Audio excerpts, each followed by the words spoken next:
So, guys, I'm so excited. I'm in Grahamstown for the National Arts Festival, Rhodes University. This is where I was for a minute. But it's good to be back, seeing homies, family, classmates, schoolmates, and of course, you gotta link up with the boys. And yeah, man, I decided to call up Tinashe Jani, aka Jani Wacho. Yeah, man, dude, come through, bro. Come through. Sup, my guy? How's it going, man? Well, dog. Yeah, How it's you good been? to see you, bro. Hey, That's good to see you. dog. So yeah, guys, I'm here with him. Catching up. Guy is involved. He is involved, doing the most. And it's all about journeys. It's all about memories. And so we decided to link up. Tell us our story. Just a conversation, where it started, how it started, and how it's been so far. You're gonna fill us up. I'm a kid, dog. Cool, man. Guys, Let's keep do it locked. this. Cool. Yeah. Away, man. So, thanks, man. I'm really honored. I'm gonna tell you about my journey. A couple of things that you should do. Watch out for in varsity, and yeah, man, share my story, my memories. Might just inspire someone, or hey, yeah, man.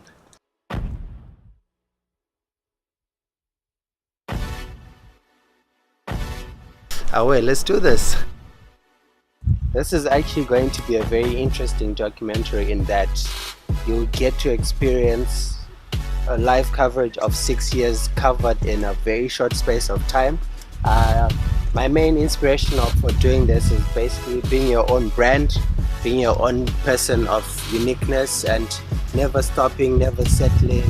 Whatever comes your way, make sure you bulldoze your way out of it, and then you create your own path. So creating your own path, being your own person basically. So before I summarize the whole concept, I'm just going to take you to a place I hold dear.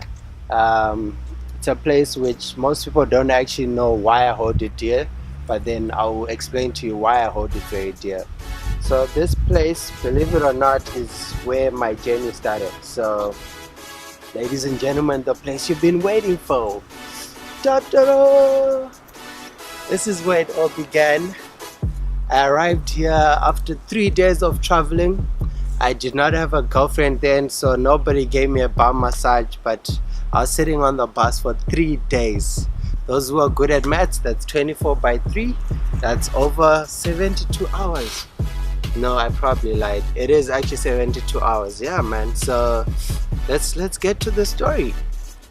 Okay, so in my first year, briefly, I was a very talkative child, but nothing has changed about that. But then it helped me make a couple of friends and a lot of enemies. So I remember very well that I was that guy that always used to raise his hand in lectures and ask questions the last minute. People would be delayed to go to lunch, and I think it was only up until third year that I got told that that stuff was not cool. But yeah, that was mostly me in lectures.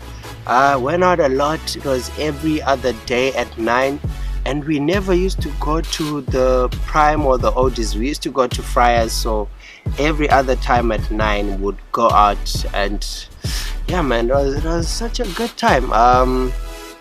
For the most that I remember, because the other nights I was a bit tense, so apologies for that. But I managed to find my feet well in class, considering I'd done A-level and I'd done a bit of accounting before. I didn't struggle that much academically. I actually did excel, passed with distinctions in my first year. I did have a lot of challenges in computer science though. That was the worst. So still my lowest mark to date. I won't disclose that figure. Just slide in the DMs, I might tell you. But yeah, I saw a whole lot of flames in that. It was more the delivery. I was not used to it, so I had to adjust a lot in terms of the programming languages that we're getting taught and how I hadn't actually done computers before in high school. So it was a huge shift. Other thing, food in the dining hall, yeah, no, that was the MVP, man. People actually don't really realize how precious that food is up until they have to cook for themselves. Because now I never get to taste halal.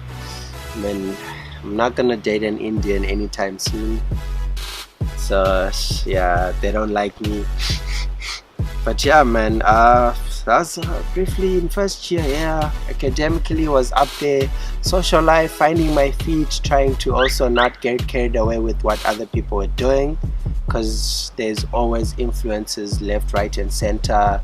I was still trying to learn my friends because I'm always quite particular about people that I share my space with, because I'm such a vibrant person, so I never want to be surrounded with negative energy because that really drains my spirit. So still trying to surround myself with people that are always pro, let's do stuff, let's go to the library, let's go to this party in Port Elizabeth, although we did not have any cars, but see that spirit that we can do it.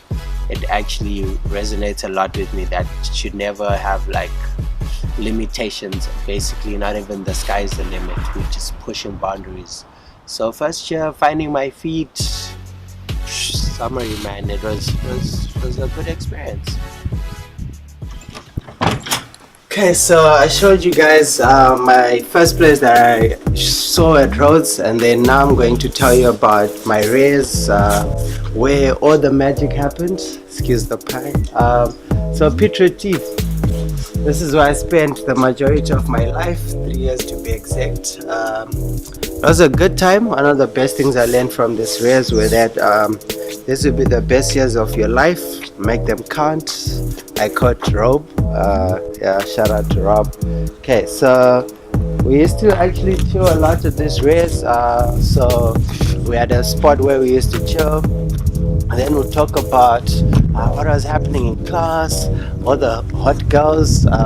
Sorry, girlfriend, we did discuss other girls. And then it will always get like interesting, because then like a whole bunch of us from different backgrounds discussing like our future plans, whether we're just here to grow with others or we want a career. So this is where we actually used to chill most of the time. So yeah, man, I'm reminiscing right now, man. So my second year, now I'd fully settled into what I defined as the time of my life. So first year was a breeze, managed to get into the Dean's List, on the Dean's List, Golden Key. Academically things were going well, and socially as well. I was now beginning to pick up and sort of associate myself with people that, you know, were more inclined to my type of person. So second year, king of turn up, man. Yeah, I got my best award, shower hour. Won't explain what that means, but it was a good time. One of the key things that I learned in second year, Mr. Lion, is that it is actually not that deep. For the most part, it is just you trying to survive and making memories, and those memories are what should actually make you smile afterwards. So if you push yourself too hard and then all your memories are just sad and you don't actually have some good times, then you're doing the second year thing wrong, man. So that was my second year. I had a TP at Marasta. I never missed the Thursday night out. Went out the next day as well, Saturday, then Sunday was always push, do those tarts. Funny story, I got caught once for plagiarizing. Yes, I do plagiarize as well, and I couldn't actually figure out how, up until I was shown that I submitted the work with that person's reference. Yeah, that was a bit of a dumb thing to do, but I also did it. Other thing I remember in second year, not much, I think, because most of it was a blur, which usually happens to most of my good times. But I also started defining my spiritual life in the sense that I was a regular at church. We used to go for church trips, like would be part of the acts. We were very involved.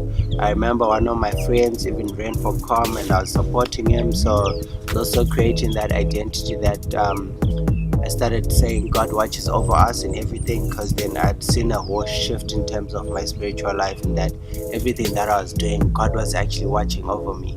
So yeah, that was second year. Not really my second life, but yeah, second year. Third year, so results obviously, because I was turning up, were not that great, but the greatness part of it was that it was not great according to my standard. I mean, I passed very well according to my transcript. I had distinctions, but then I thought I'd let myself down. So I had to go into all sorts of reflections as to what was the cause. what was I doing with my life? What do I need to cut out? So I reduced the turn up. That I had to cut off something in my head. It was the only thing that I was sort of taking away from my potential, because it was more of, yes, everybody's saying you're doing more, you're making all these top 100 lists and things like that, but then are you satisfied with your level of performance? So I figured out that no, I could actually do better. So third year I went hard. I was more focused on academics now, trying to make sure that I graduate in style. Also just do it for myself, because academically it's one of those things that I used to define myself at some degree, that okay, so society deems it important, do you also feel it as important? Then I actually realized that I actually did feel it as important, because it helps to open up your mind to all these opportunities. So that year I was more serious.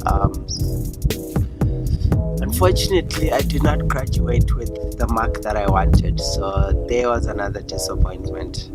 But yeah, sometimes we plan a lot and then things don't happen the way we want them to. So I had to then go back again now, going into my honors year. So my honors year, probably the best year of my 4 years in varsity at that point in time, because I did stay in varsity, because I figured, hey man, why not have a master's, right? Like, could be Master Johnny or something. But yeah, okay, so my honors life, I'm gonna tell you all about it.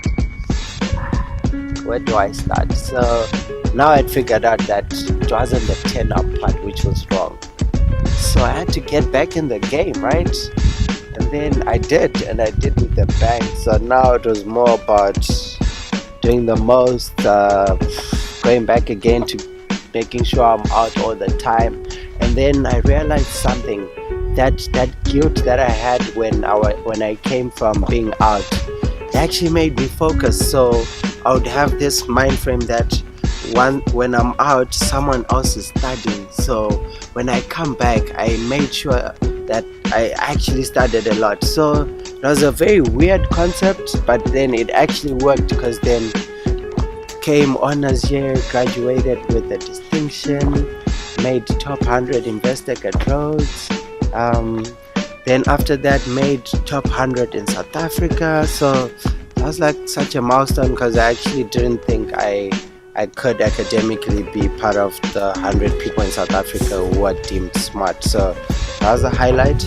And then in terms of, so my life is mostly academics, turn up, and spiritual life. Although spiritually I tend to be more quiet and reserved, because then I believe that's a personal relationship. So most people will never see it, but then it's part of the journey that you actually get to see all forms of me. Okay, so honors year was sort of now a young socialite, not the essence of anything that I had as in materially, but then just my personality. So I happen to like talking a lot, as you can tell. I probably sound very fast, then trust me, this is actually how I talk every other time. So started throwing parties. Actually, we started in second year, made a group of friends, we called ourselves the White House. Yep, shout out to White House crew. I'll give yours credits later, but anyway, started throwing parties all over campus. Our main agenda was just to sort of destabilize the system. That sounds so hectic, but then when we started, it was just, hey, let's turn up, let's change the scene, let's be the change we want to see. So we'd have a hype man, we'd have posters, we'd have birthday parties that seemed like we were bringing Rick Ross to perform, but then it was just Rick Ross's mixtape on the decks. We became house DJs as well, so we'd DJ at our own parties, would have themes about it, and then we were sort of like now part of the cool kids on campus. But then it wasn't a matter of we were aspiring to be anyone else, it was more our own identity. So I actually liked, and I'm still very much close with all my friends who started this thing with, because then it was a matter of being the very best that we could be, and we all pushed each other, and we believed in ourselves so much that we would have an event on the night that is meant to have the biggest event on campus, and would still believe that we can pull people. So that belief and having people who push you and like sort of believe in all these ideas that might seem like very unrealistic, but hey, we actually ended up doing it. So honors, didn't break into industry. I was a bit disappointed because I wanted to get into industry. Then figured, hey man, let me give this master's thing a chance, and then started applying for masters as well. Yeah, but I'm gonna tell you about the biggest part of my honors here just in a minute. I'll tell you about it. For now, yeah, man, let's enjoy the walk, enjoy the view. Check the guy out. This is my dining hall. I won a lot of awards in that dining hall. It used to be called Kimberly Hall. I was the top achiever in the dining hall when it was Kimberly Hall. Then when they renamed it to Miriam Makeba, I also got an award. So I always used to laugh, like imagine having 2 awards from the same hall but different names. So it looks like I moved over and they still thought I was smart. See, now I get cocky at times, but then God has been watching over me, and I'm truly grateful. I mean, there are a lot of moments that I feel like a lot of stuff could have happened, or bad things could have happened to me, but then I've always been protected. There are times when I would be very intoxicated. Sorry mom, I do occasionally drink out of hand, although I did tell you I only have a glass or 2 of wine. But there'll be times and I still manage to wake up in the comfort of my room and probably won't remember how it happened, but then see, God does watch over me in all sorts of ways that even at times I just like become very, very thankful. And then yeah man, there was a whole Foodtron experience. So walking up the hill all those years, it was such a mission, because you see, they actually deem it the long walk of freedom, long walk to freedom rather, because when you're hungry and you just had that last lecture after lunch, and now you have to walk to make it to lunch because the other lecture actually overlapped into lunchtime. So now you're hungry, your tummy is talking to you, but you also still have to have energy to walk. Yo, it was such a mission. But when we made it to the dining hall, we'll make sure we eat seconds. Yes, seconds are a cool thing. Trust me, they are part of your fees. Chow that money, man. Then moved into digs, stayed at the greens. I think it's like every transition has to have some ups and downs. So when I moved to the greens, that whole budgeting of now, you don't buy a Hennessy bottle all the time. You have to buy tomatoes, electricity, onions, that switch, and then cooking for yourself all the time. It also came with some ups. I mean, the freedom of having your own space. I used to share with my roommate. Shout out to Steve-O. That's actually a very sort of a huge jump, because now we're staying by ourselves. We have to like do a grocery list. We have to make cooking duties. So you're cooking on this day, I'm cooking the next day. But now I have an assignment on that day. Can you cook for me? And then we cover for each other. We did have female friends over to help with the cooking, but not all the time. Sometimes they wanted us to cook for them. But yeah, man, Dig's life was fun. Thoroughly enjoyed it. Taught me a great deal of responsibility, looking out for yourself. Always making sure that when friends come over and you have a turn up, you remind them that, hey, my guys, see, I'm gonna have to clean that, so make sure you don't just spill everywhere, or when they spill, you give them a mop, because then everybody has to clean after themselves. Started also throwing parties at a club, called it Freaky Friday or White House Edition. We had all sorts of crazy things going around. At that time, my entrepreneurial bone hadn't really kicked in, so I was just pretty much a Rhodes employee. I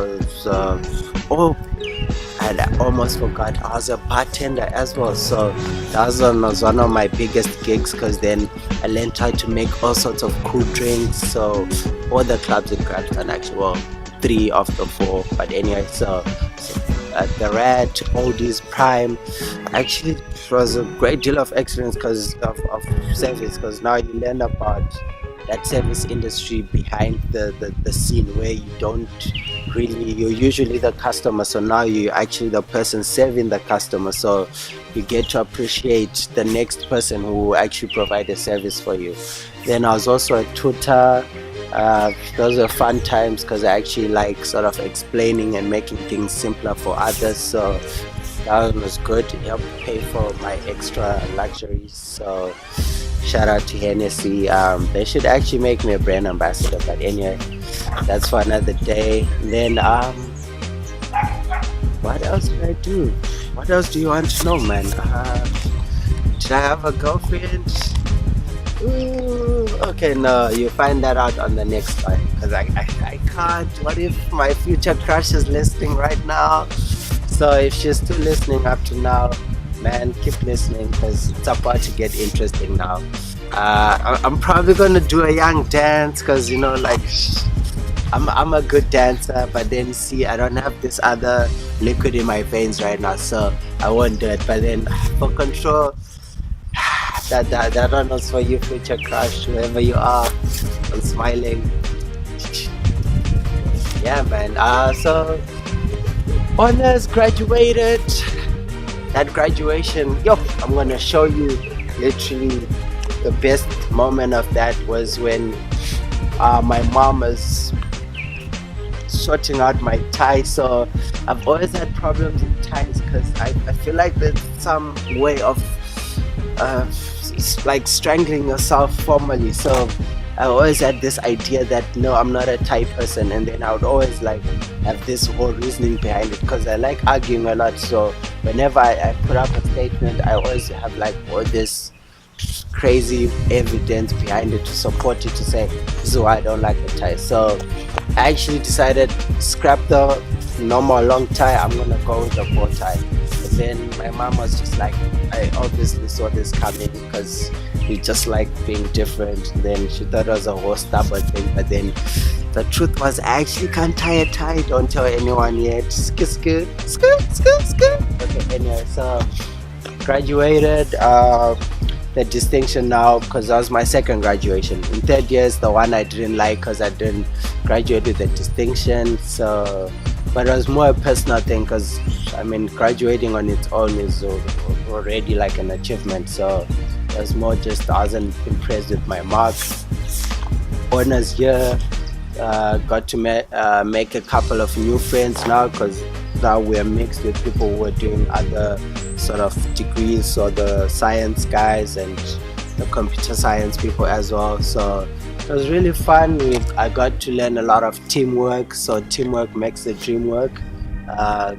Trust me, I value all the people that I work with because it helped me actually realize my strengths and things that I shouldn't take on by myself and that I should always communicate. So whenever I have a problem, I'll pause it in the WhatsApp group or tell my team guys, so I know I said I'll do this task but then I can't do it, can you guys step in? And then they would always come through and help. Yeah, so teamwork was one of the things I learned most so far in the 4 years that I was at Rhodes. But then see, it didn't stop there. Like I said, there's this part that I can't wait for you to see, man. Like it's one of those things that if you haven't been there, you'd want to be there. So I'm going to take you to this place, man. It's magical to say the least, but then see, I don't want these words to get in the way, because speaking of words, I also started finding my voice in terms of so I'm a poet, don't tell anyone as well. I have to dab when I say these things so that some of the words might get blocked by the hand. But so I started writing, but there was more personal stuff I've always written, but then I actually never published. So this time I actually started publishing. There was a gentleman in the States who ran this gentleman.com. He happened to bump into one of my poems somewhere online, and then he said I should write for his blog. So I read up some of the things that were on his blog, and it was about creating better men for women. It was one of the things I actually really held close, because then most men, all men are trash. So that website sort of goal really resonated with me, as I also feel I had a lot to learn from it. So started writing for it, so I now became a published writer. That was like a cool thing to throw around, like, yeah man, I'm a published writer as well. And then wrote one of my good pieces, which I thought was very good, and then I had a whole video shoot about it. It's on my YouTube channel. Oh yeah, I do have a YouTube channel. I don't take it seriously though, because I haven't found the commercialization. Things that have money I probably take more seriously. But anyway, so it was titled She's African. Shot the video with Mr. Lion. It was a very good experience. For now, I think I'll end here. I mean, I have to leave some bit of mystery, right? Like now you have to like check my number or add me on Facebook so that you can know more type of thing. So I'm gonna end here in the journey. Never stop, never settle. Henny boy. Skr skr.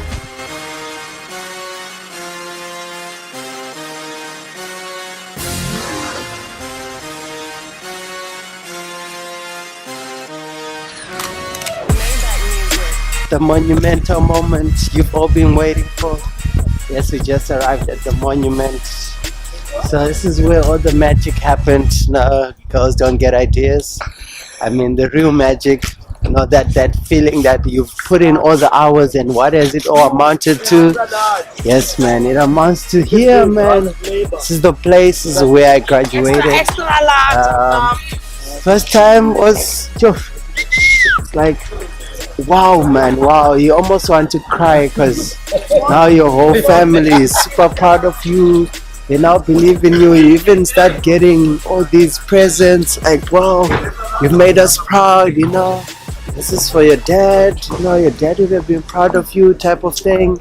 So yeah, that was really like a very emotional moment, because now you get to appreciate that all the people back home actually have your back, and they're just waiting for you to do good so that they can really show you that, no man, we've been having your back. Whole crew came here for graduation, my first one, quite emotional. This is where it all happened. I remember hearing my name on that stage, and I'd planned to do this crazy dance in my first graduation, but I just couldn't get myself to do it, so I just did a royal dance, a royal wave, and then yeah man, walked across the stage, got capped, started feeling like I've made it in life, but I just realized I was actually starting another life. These things happen. My second one, I actually did a dab. So this dab thing has been going on for some time now. So then we'd always move around, like take pictures everywhere. Remember posing to that guy there, and I had this whole deep like idea about it, like, you see this guy is working so hard, so basically it amounts to the amount of work that I've also put in. I just made that up now. I was not that deep when I was taking that picture. Who thinks like that for a picture, right? But yeah man, so I did, and I think I put one of these crazy poses like this, then I go like this, then I run out of poses and look like, yeah man, is this really me? Am I really graduating? And then see, I had my whole squad with me, so it was really good. I actually synced in a day or two later that yes man, it actually happened, you made it. And then let's go to the view there, see with this Foodtron life, walking up here and actually making it was one of those things as well that you equate to the struggle and actually arriving, because this is at the top of Grahamstown.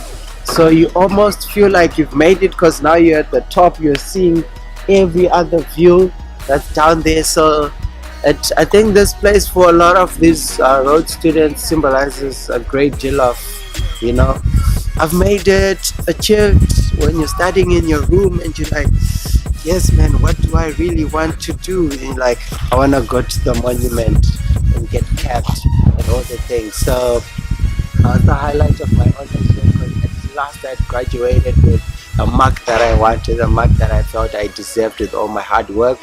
And yeah, man, I think I even dedicated that degree to my dad because that was the one that I really thought would make him proud, not the first one, because Scare wasn't really like moved by it. So yeah, man, honors done and dusted. Your boy is now graduate.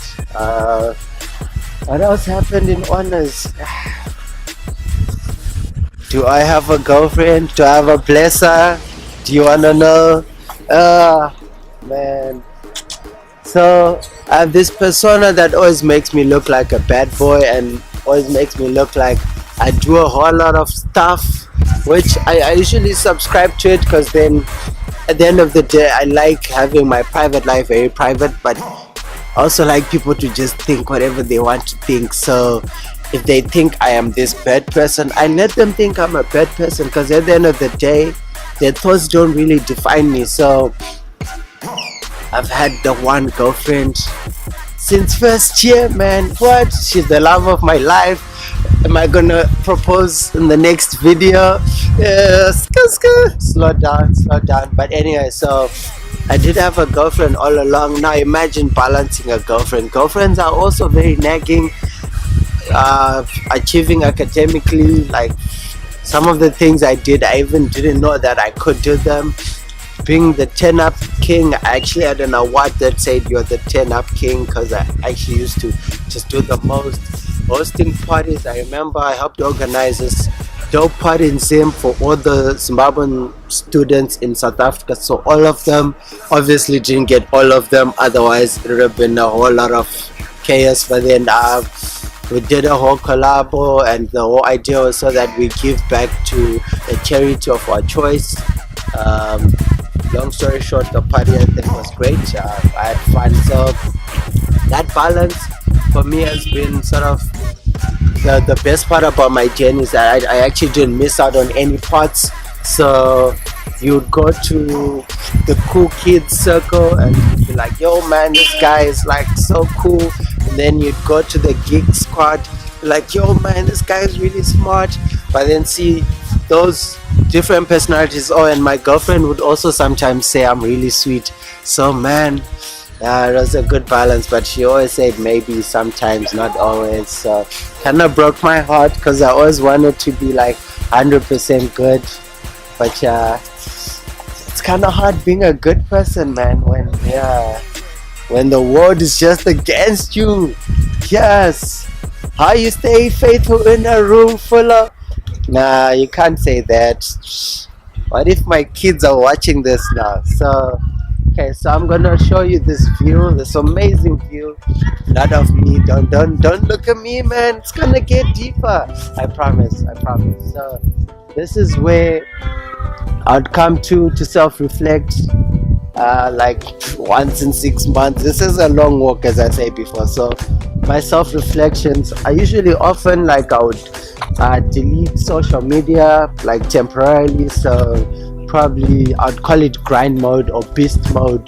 So usually just before exams, go off WhatsApp, go off Facebook, Instagram. Snapchat wasn't really a thing, so I'm not an ancient, but anyway, Snapchat wasn't really a thing. Then now, yeah man, so came my first year of masters. I did get the advice that, you know, put in the work in your first year, because, you know, it goes by so fast. But did I listen? Are you gonna listen to me now? Are you gonna do work in first year of your masters?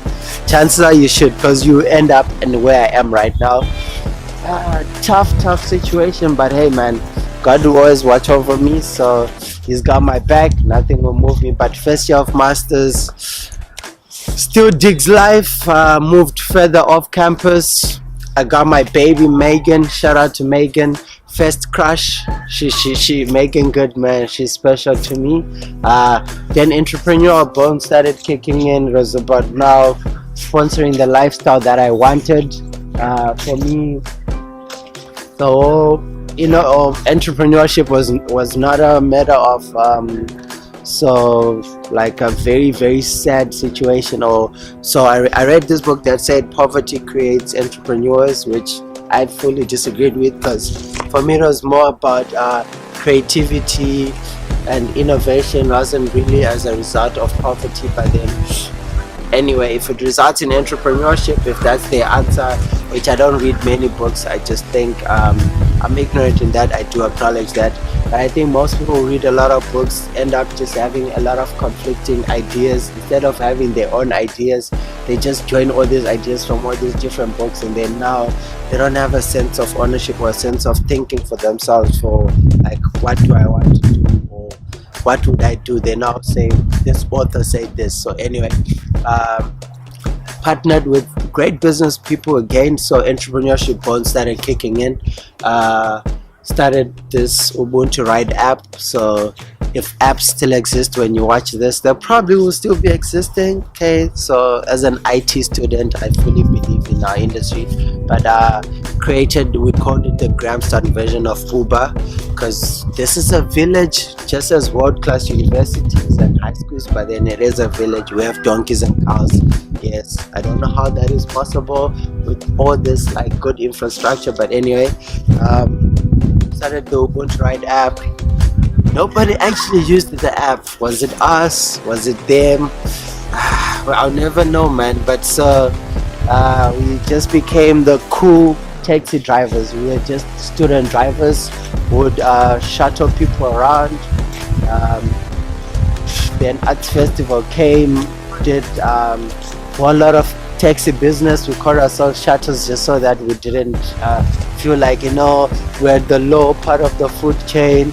So, this is so sad, but we actually treated our customers like royalty. So if you wanted to sit at the back, we actually never used to mind any of that, and we still don't. So Arts Festival came, actually made decent amount of money. Then came Lauren. Lauren was my second baby.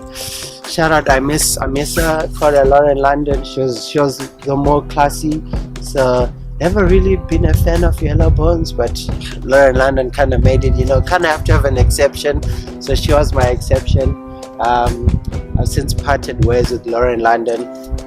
So key thing about my journey, I name most of my things. So like, I name my cars, I name my fish, I name my hobby, I name pretty much everything, so that I have some significance or some value attached to it in my head. So since parted ways with Lauren, business move, figured I can't do got a Bentley and a Bentley Major League with the whips, because there's on 2 Bentleys. But then it was fun. The weird thing about this is, in all these business things, no one at my house, my mom and dad, like the top executives, so they call themselves the executives. They actually didn't know anything about it, and they still don't at the time of the recording. So we're gonna keep it that way, because we're obviously not gonna show them this recording now. But anyway, so I never stopped, I never settled. Second year of masters now. For first year, forgot one of my best highlights. I actually had it on my bucket list. Attended Rocking the Daisies. Oh, that was a jump, man. That was a jump. So I had fun there. We drove with my mates. Yes, when we go to Rocking the Daisies, we say mates, not my niggas. That actually sounded a bit racist, but anyway. So yeah, man, it was such a good time. We drove all the way to Cape Town. Slept in tents. It was hella cold. See, forgot to put blankets, because we just thought, man, we've seen those guys. They don't wear like crazy warm jackets. They'll be wearing shorts, so it can't be that cold. I woke up with my fingers frozen, like so bad I couldn't move anything, and then I had to put them in between my legs just to get some warmth. That's actually quite crazy. So that was one of my highlights. We actually went with Lauren. She was a breeze. Then the boot started buckling. Like, dude, can you imagine now you're there, your boot is not closing, so every time you're walking it's just bouncing. Then we hit this big ditch, and then it bounced and closed. We were so happy to hit a photo, like, wow, okay, so photos do have some good endings to them. But yeah, and then came second year of masters.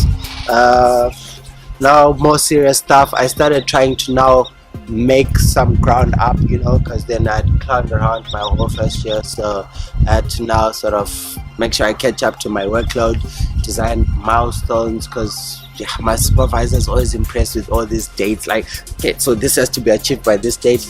At the time of this recording, I'd actually missed my deadline by like 4 days, because see, inspiration for me takes time to come about. But then at the same time, I was busy planning my birthday party, because I take my birthday party seriously. I mean, I'm not a joke, so I have to take myself serious. Someone has to. But anyway, so planning anything can happen, because see, anything can actually happen. It wasn't about the whole idea of the bottle or how much it costs. Not even the smell. I mean, it does smell good. It was about all the icons attached to it, that form of having a role model, because I've always been on this idea that I should be my own role model. I should have my own brand of cool. But from all that, I still had people, bits and pieces that actually had some influence in my life. So weirdly, most of them are hip-hop artists. Not much of a hip-hop head in the sense that we can go back to Tupac and Biggie. No, I'm more of a lyrically conscious person. So talking about your Nas is the brand ambassador of Hennessy. Before I even had a sip, I'd listen to songs like I Know I Can. Oh yeah, my voice really sucks. But see, all those things were building up. See, ideas are like seeds. If you keep dropping them everywhere, they actually end up germinating. Look at me, I'm germinating, I'm growing. That actually did sound cool. I just made it up. But truth is, all those things. So from Nas being very lyrical, from Kanye West, one of my greatest, in fact, is my greatest artist. Yeah, I say that. Even with this Yeezus stuff, this phase thing that he's going through, he's always pushed boundaries. He's never had this idea of being in a box. He will, I believe, one day just release a CD with nothing on it and say, imagine the sound. Like, I legit think he can do that. And the fact that there's someone out there who could actually push that boundary, for me, that's highest form of maybe geniusness or stupidity. But like, this other girl gave me this key holder of a zebra, black and white. She said, you're half stupid, half genius. And up to now, I still believe her. But then see, my genius, whatever element, isn't really in academics or in the typical sense of how it's defined. It's in the little things that I do and that I push 110% in. So started a braaiing business, named it Ubuntu Foods, for Ubuntu Ride, Ubuntu Foods. Ubuntu Foods basically just sells your buri rolls and your pork chop and garlic roll. See, pork chop and garlic roll, if it's still a thing at Rhodes, shout out. I probably started it. I'm not bragging. I actually did start it. But anyway, so it's one of those credit moment where I feel like, hey, you own this type of thing. So, but anyway, so it's not the idea of the best things that you do, but then it's the little things that you do in the best way. So that for me was the never stop, never settle moment. Yeah, man. Do another dab.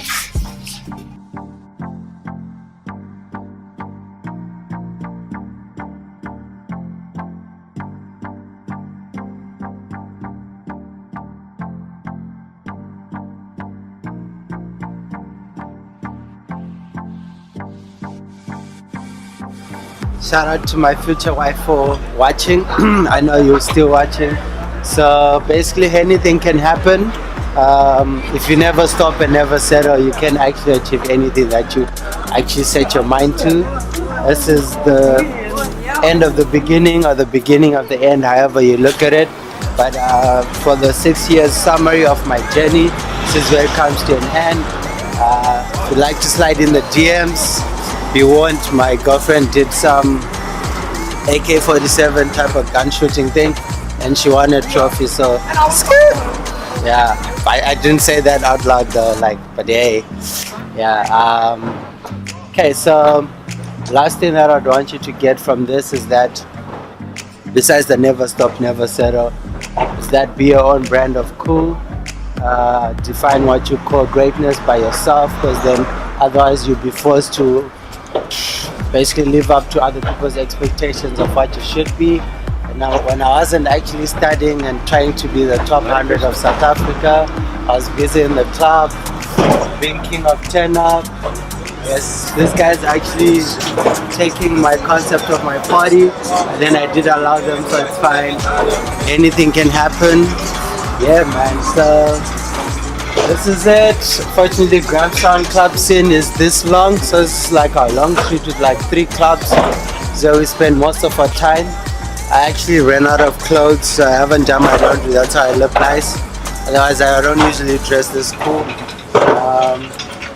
And it wasn't because of the footage. My cameraman is so reliable, just saying, yo, let's do this today. So by that time I would have showered and changed already. And then this is where I usually eat my pop, because I actually don't like cooking that much. So I usually come and eat. I love my food so much, so I make sure that I feed my tummy, because then that's like feeding my soul and stuff. Yeah, man, I look forward to signing more autographs, and one day I will meet Megan Good, and then she'll divorce that guy, and then she'll be with me. Yeah. So this is Megan. So it's my first car, so also named it after my best crush, Megan Good. And then she actually means a lot to me because she's made more money than she's worth. I learned how to turn your assets, your liabilities rather, into assets. So made a business, and from then onwards she's just been sort of providing for my lifestyle. And I never spoke about how I became Johnny Wacho. It's pretty girl, God rest her soul. Okay, no, you can't say that. And anyway, this pretty girl, I actually never met her for the second time. So it's not really the one that got away. I never really got to know her. But she just said, you're Johnny Wacho. And she never explained. So from then onwards, I've just been that Johnny Wacho that nobody can explain. So yeah, Johnny Wacho. And then it's now French, so it's Wako. Because then the printing people made a mistake, and then my boy thought it was fashionable, and then said, nah man, name change. It's now Yane Wako. Everything's just been spinning around.